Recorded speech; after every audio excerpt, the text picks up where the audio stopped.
My name is Duane Wood. I was a United States Secret Service agent for 33 years. I did go to Vietnam, and I spent 3 years in the Special Forces in the Republic of Vietnam. Came back from Vietnam. I was a police officer in Los Angeles for 2 years and was recruited out of the LAPD. And knowing what being a policeman in Los Angeles entailed, and knowing what the United States Secret Service had to offer, there really wasn't too much of a decision that I had to come to. I was hired specifically to protect Richard Nixon's daughters. They needed younger Secret Service agents so that it wouldn't be quite so obvious his daughters were under protection when they were going to the University of Maryland.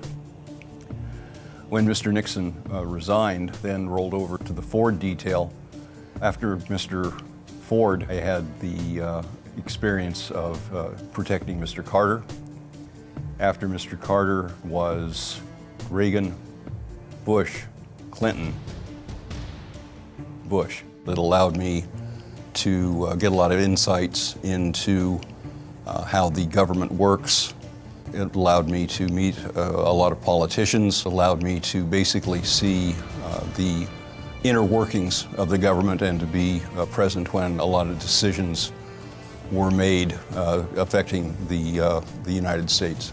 I definitely think there's an aspect for most people that they enjoy just helping people, and one of the reasons being is there is a self-fulfillment in that. The role of a Secret Service agent is investigation, presidential protection, specifically tasked with protecting the White House, U.S. Treasury Building, Eisenhower Executive Office Building by means of patrol, policing, foot patrol. So there are many hats that we were supposed to wear. It's all active, positive training. And one of the things, of course, that they need to teach you to do is run towards a gun when common sense would dictate that you turn around and run the other way. So very, very stressful. Every day was stressful. I had gone to the lead car in the motorcade. That was my assignment that day. We heard shots, and I started to get out of the car. As soon as I started to get out of the car, I noticed that Jerry Parr throwing Mr. Reagan into the back of the limousine. We took off at a rather high speed, headed back for the White House, and just as we were coming around DuPont Circle, Jerry Parr got on the radio and said, "No, we need to go to George Washington Hospital. We need to go now." Making sure that you're not taking anything for granted or being complacent in any way. Always expect the unexpected and trust in your training. Then rolled over to the Ford detail and protected Mr. Ford, and was fortunate enough during one of the assassination attempts on Mr. Ford to get the gun out of Lynette Frome's hand and wrestle her to the ground prior to placing her under arrest. You know, there's times where we feel like we can't do anything, and sometimes it holds true. We heard in our earpieces that a plane had run into the World Trade Center.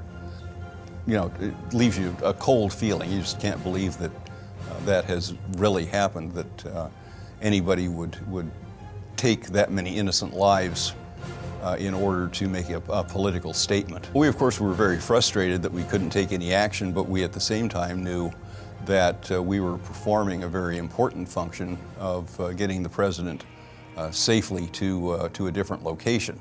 You see somebody do something great and you're like, I want to be able to do that. Like, I have the ability to save somebody's life, and seeing people and having that motivation, it really does help with the job. It gives you a real appreciation of the people who are serving the country now. Personality, your character, they are ones that you walk out the door and then you just, all of a sudden, you start to incorporate them in your daily life. I tell you, the motivation was never in the money for most people. It's never in the, the long hours and the bad times, right? We do it for the good times, and we do it for what we think is an awesome job. Opportunities are going to be presented to you throughout your life, and don't say no until you've really given it some thought.